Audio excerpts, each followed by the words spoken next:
This is Dr. Ron's Words of Wisdom, words on leadership, goal setting, productivity, and a whole lot more.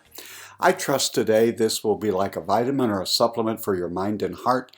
And wherever you receive podcasts from, would you please subscribe to Dr. Ron's Words of Wisdom and leave a brief rating and a written review? It will enable other excellent people just like you to be able to locate this podcast. Thanks for joining us today and spreading the word. Let's revisit productivity. I'm wondering if we would change if we thought about time being one of our greatest assets.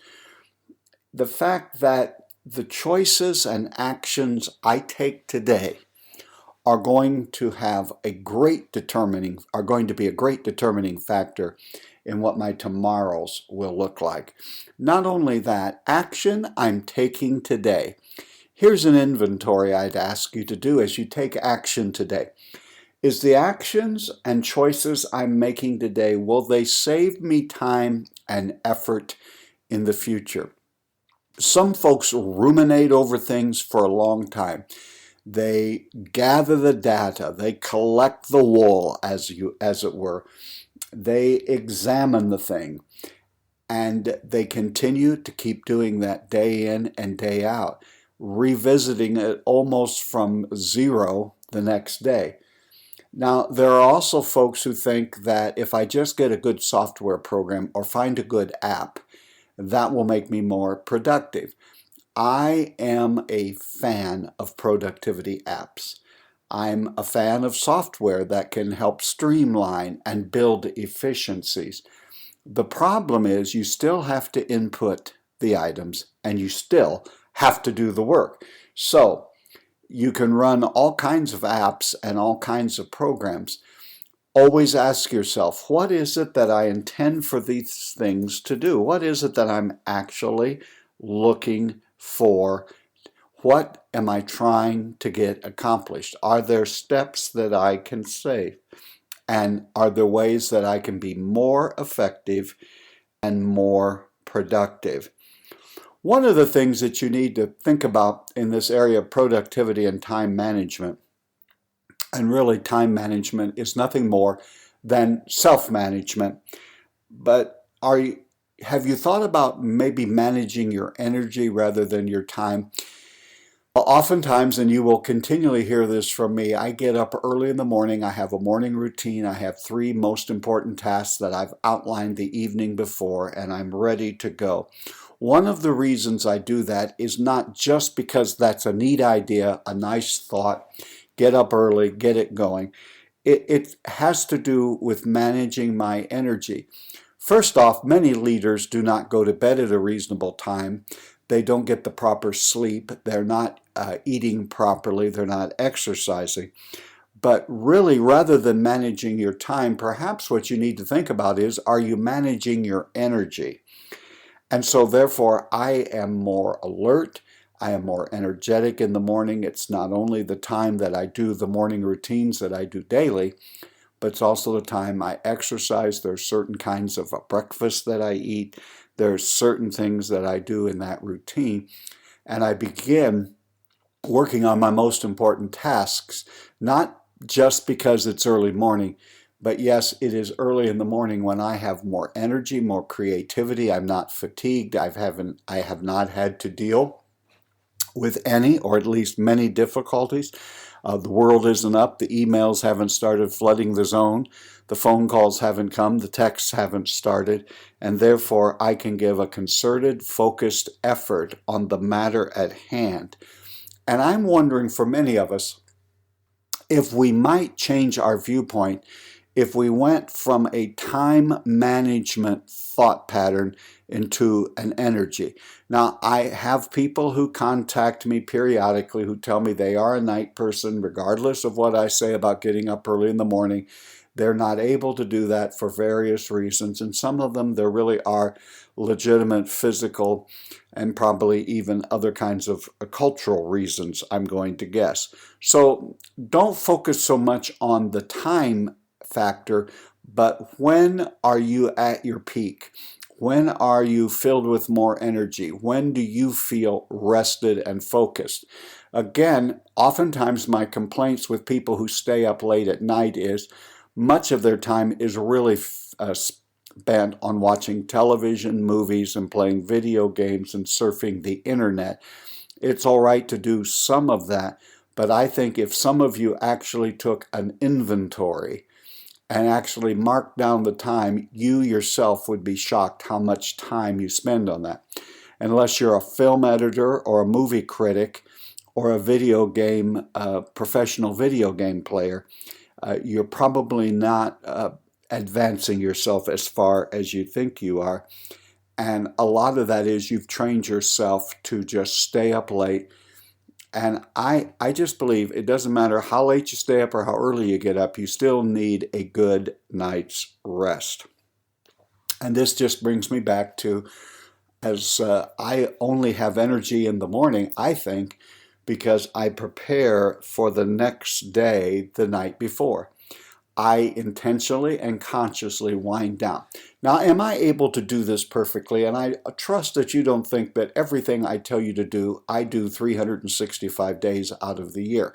Just like you, I have unforeseen circumstances and events that take place that do throw me off my schedule for a brief time.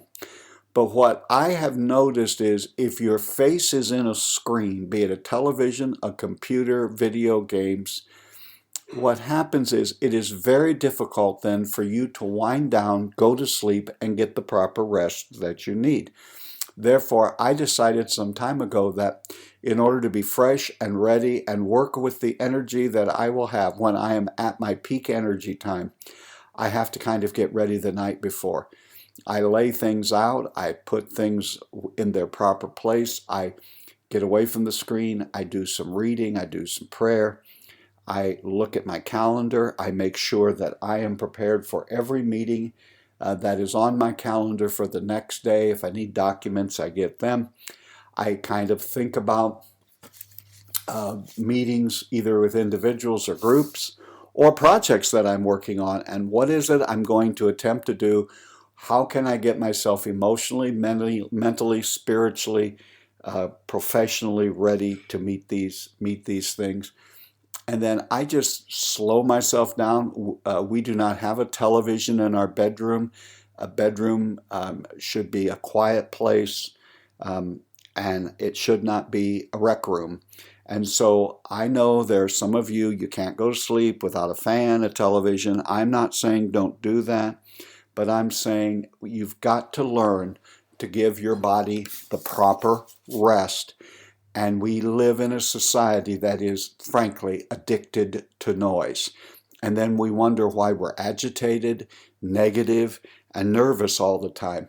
Quiet yourself down, get yourself ready for the next day, the evening before. Another thing that you might want to consider is there's a certain sequence that I follow in the morning, and opening my email is not first. Reading and because of who I am and how I view the world, I read the Bible and devotional literature. I read some other material. I journal. I do some writing. I do some blogging.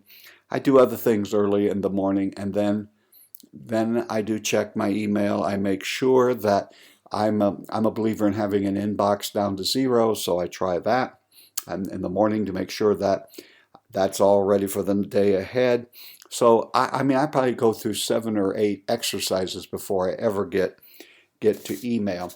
If you jump into email, then you're off to the races, and you really don't have the time to feed your soul, your mind, your spirit, and to focus and to get really ready for the day ahead. Let me give you some old-fashioned productivity books that if you have gotten away from them, it might be a time to come back. Most of them are older, but I would tell you you need to do them. Gary Keller's book, The One Thing, The Surprisingly Simple Truth Behind Extraordinary Results. It's basically working against this idea that I'm multitasking and doing all of these things. Do one thing and then move on to the next thing. It's a great book. You can get it in print, ebook, audio book. One of the old classics. I it's been well over 20 years ago that I read this, Getting Things Done, by David Allen. The subtitle of that is The Art of Stress-Free Productivity. And again, you can find that book in nearly every kind of format imaginable. The thing to remember is some of us, if we're stuck, one of the things that we might do is go to a book like David Allen's, and it just sort of forces us to reevaluate and to look at productivity. I don't GDT, Getting Things Done methodology. There are all kinds of programs, software programs that are built with that model. But there are certain aspects of Getting Things Done model that I use to this day in a filing system. So what I'm saying is you don't have to say, I'm going to follow that one or some other plan. Just experiment. Just try with one, and there will be one that works with your personality, will work with the things that that resonates with you. One of my favorites is Essentialism by Greg McKeown. Again, it's an older book.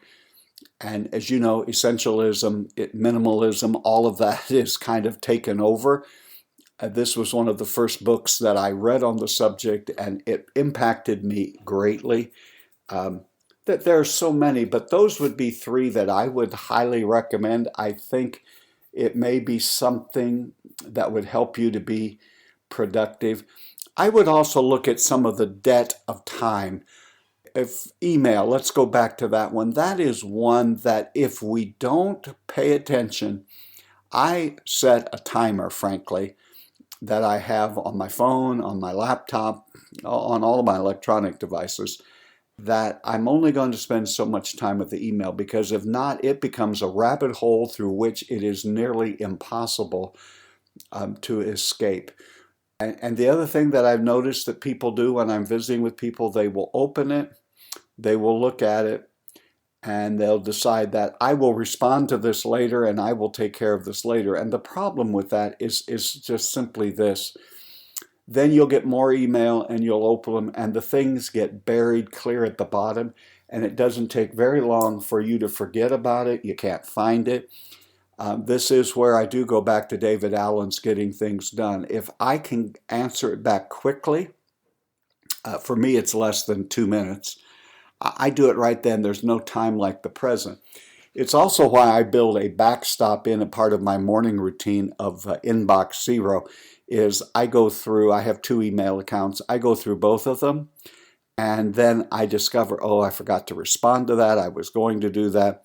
And so it's my second chance. I built in not only that I'm going to do it during the day, but if for some reason it gets away from me, and like you and all of us, things get away from us, then I have a backstop in the morning where I can make sure that I have cleaned out my inboxes, I have responded to anything and anyone that's pending.